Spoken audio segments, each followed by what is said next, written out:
રાજ્યમાં છેલ્લા ઘણા સમયથી ડ્રગ્સ જેવા નશીલા પદાર્થનું ખુલ્લેઆમ વેચાણ અને યુવાઓ વચ્ચે તેનું વ્યસન પણ વધી રહ્યું છે. તેને ધ્યાનમાં લઈ આજરોજ વડોદરા NSUI દ્વારા ગુજરાત રાજ્યના ગૃહમંત્રી હર્ષ સંઘવી વિરુદ્ધ જાહેર રસ્તા પર નશાબંધીના કાર્ડ્સ પ્લે કાર્ડ્સ બતાવી ચક્કાજામ કરી વિરોધ પ્રદર્શન કરવામાં આવ્યું. ગુજરાત રાજ્યમાં છેલ્લા ઘણા સમયથી ડ્રગ્સ જેવા નશીલા પદાર્થોનું ખુલ્લેઆમ વેચાણ અને યુવાઓ વચ્ચે તેનું વ્યસન પણ વધી રહ્યું છે. તેને ધ્યાનમાં લઈ આજરોજ વડોદરા NSUI દ્વારા ગુજરાત રાજ્યના મુખ્યમંત્રી હર્ષ સંઘવી વિરુદ્ધ જાહેર રસ્તા પર નશાબંધીના કાર્ડ્સ પ્લે કાર્ડ્સ બનાવી ચક્કાજામ કરી વિરોધ પ્રદર્શન કરવામાં આવ્યું, જેમાં ફતેગંજ પોલીસ NSUIના કાર્યકર્તાની ધરપકડ કરવામાં આવી હતી, જેમાં 50થી વધારે કાર્યકર્તાઓએ ચક્કાજામ કરી વિરોધ પ્રદર્શન કરવામાં આવ્યું હતું.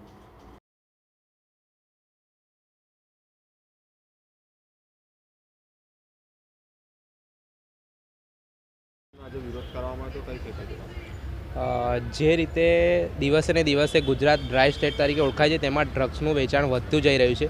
આજનો જે યુવા છે તે ડ્રગ્સના રવાડે ચડી રહ્યો છે. ગુજરાતમાં દારૂ તો વેચાય જ છે, પરંતુ સાથે સાથે ડ્રગ્સ, હિરોઈન, કોકેન જેવા પદાર્થોનું પણ વેચાણ થઈ રહ્યું છે.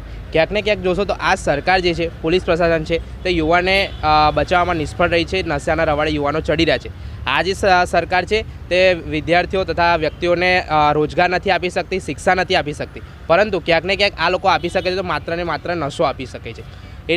જેથી આજ રોજ NSUI દ્વારા રોજગારી દો, શિક્ષણ દો, નશા નહીંના સૂત્રોચ્ચાર સાથે વિરોધ પ્રદર્શન કરવામાં આવ્યું હતું પોલિટેકનિકના ખાતે, અને સાથે સાથે ગૃહમંત્રી હર્ષ સંઘવીનું રાજીનામું પણ માગવામાં આવ્યું હતું.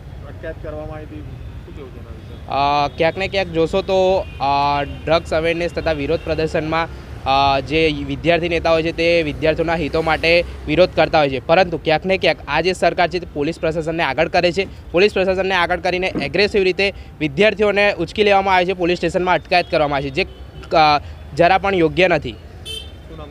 રોય તેજસ, ઉપપ્રમુખ, વડોદરા શહેર NSUI.